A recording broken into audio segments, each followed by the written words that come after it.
আসসালামু আলাইকুম। উপস্থিত আরো একটি ক্লাসে। আশা করি সবাই ভালো আছো, সুস্থ আছো।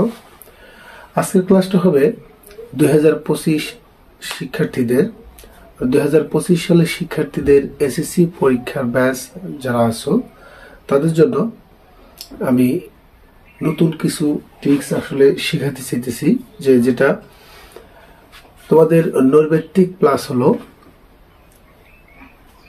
গাণিতিক অংশের জন্য অত্যন্ত কাজ দেবে। দেখো, মান নির্ণয়ের জন্য a plus 1/a equal to কত? 2 নিলাম।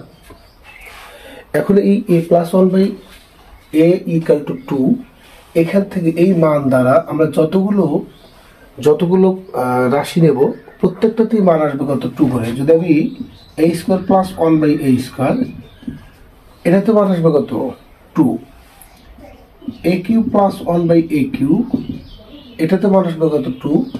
আমি যদি 4 নেই, 1/a 4, এটাতে 2 আসবে। a to the power 5 plus 1/a to the power 5 equal to কত আছে? 2। a টু দি পাওয়ার 6, 1 ভাগ a to the power 6 equal to, এখানে দেখো কয়টা? 1 2 3 4 5, পাঁচটা রাশি লিখেছি এবং একটা মান লিখেছি। সেই মান অনুযায়ী তোমাদের পাঁচটাতে অ্যান্সার আসছে কত? 2। যদি নৈর্ব্যক্তিকের জন্য হয় তাহলে সেক্ষেত্রে আরো ভালো, আর যদি নৈর্ব্যক্তিক না হয় গাণিতিক সমস্যার জন্য, সেক্ষেত্রে কি তোমরা নিশ্চিত জানবা কি যে এখানে মান আসবে কত? 2। আমি তোমাদের সর্বশেষ একটা প্রশ্ন করেছি, a টু দি পাওয়ার কত? 6 plus 1/a to the power 6।